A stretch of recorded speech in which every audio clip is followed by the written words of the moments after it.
খুব ভাল লাগিছে আজি পৰাক্ৰম দিৱস নেতাজী সুভাষ চন্দ্ৰ বসুৰ জন্ম জয়ন্তী গতিকে এই দিনটোতে এলেঙা নেতাজী যুৱক সংঘৰ সৌজন্যত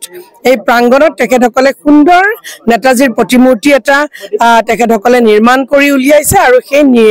প্ৰতিমূৰ্তি উন্মোচন কৰাৰ দায়িত্ব আজি আমাক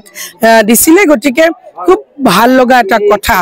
আৰু যিগৰাকী নেতাৰ দেশপ্ৰেম যিগৰাকী নেতাৰ ত্যাগ যিগৰাকী নেতাৰ সহ্য বীৰ্য সকলোৰে মনে প্ৰাণে প্ৰবাহমান হৈ আছে যিগৰাকী নেতাই কৈছিল যে মোক আপোনালোকে ৰক্ত দিয়ক আৰু মই আপোনালোকক স্বাধীনতা দিম আৰু আজি আমি স্বাধীন ভাৰতৰ এগৰাকী নাগৰিক হিচাপে আকৌ এবাৰ নেতাগৰাকীক আমি স্মৰণ কৰিছো আৰু তেখেতৰ আদৰ্শ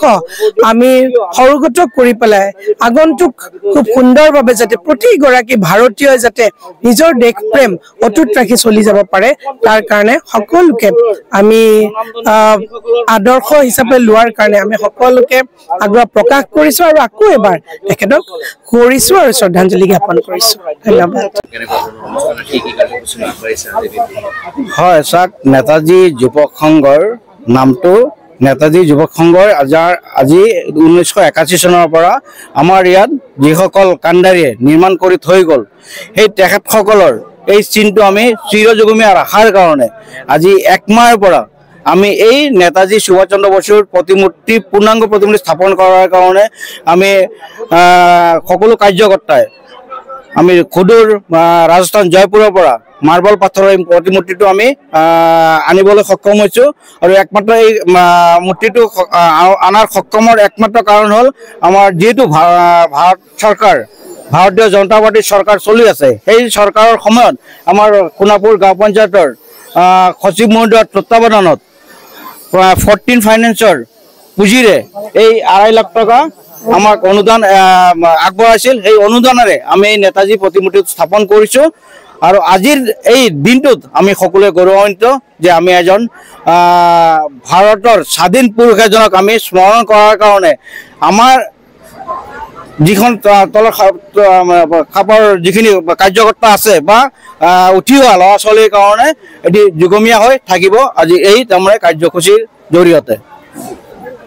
বীৰ পুত্ৰ আজি আমি এই ভাৰতৰ স্বাধীনতা আন্দোলনৰ মুখ্য নায়ক নেতাজী সুভাষ চন্দ্ৰ বসু ডাঙৰীয়াৰ 119 সংখ্যক যি জন্ম জয়ন্তী আজি এই জন্ম জয়ন্তীত আজি এই এলেঙা যুৱ সংঘৰ নেতাজীৰ উৎসৱ পালন কৰা হৈছে জন্মোৎসৱ আৰু ইয়াতে এটা প্ৰতিমূৰ্তি উন্মোচন কৰা হৈছে আমাৰ সন্মানীয় সাংসদ বিজুলী কলিতা মেধি ডাঙৰীয়াই ইয়াতে এটা প্ৰতিমূৰ্তি উন্মোচন কৰিছে ইয়াৰ দ্বাৰা আমাৰ যি যুৱ প্ৰজন্মসকলে নেতাজীৰ বিষয়ে জানিব পাৰিব ইয়াৰ উপৰিও এই যুৱ সংঘই যি ধৰণে পদক্ষেপ লৈছে তেখেতসকলক আমি শুভেচ্ছা জ্ঞাপন কৰিছোঁ নেতাজী সুভাষ চন্দ্ৰ বসুৰ 129তম জন্ম দিৱস অসম চৰকাৰৰ এই দিনটোকে পৰাক্ৰম দিৱস হিচাপে উদযাপন কৰি আহিছে আজি অসমৰ 19খন ঠাইত 19টা ঠাইত এনেকুৱা প্ৰগ্ৰাম অনুষ্ঠিত হৈছে এইটো চৰকাৰীভাৱে আৰু ইয়াতে এলেঙা যিটো হৈছে এইটো আমাৰ ইয়াৰে এলেঙাবাসী ৰাইজে অনুষ্ঠিত কৰিছে সুভাষ বসুৰ যে ৰাজনৈতিক জীবন সুভাষ বসুৰ যে সামাজিক জীবন সুভাষ বসুৰ যে দেশৰ প্ৰতি অৱদান বলিষ্ঠ নেতৃত্ব এই গোটেইখিনি কথা আজি ৰাইজৰ মাজতে আমাৰ ইয়াতে সাংসদ মহোদয় আহিছে বিধায়ক মহোদয় আহিছে অন্যান্য জ্যেষ্ঠ নেতাসকল আহিছে আহি পেলাই ৰাইজৰ মাজতে এইখিনি কথা পুনৰবাৰ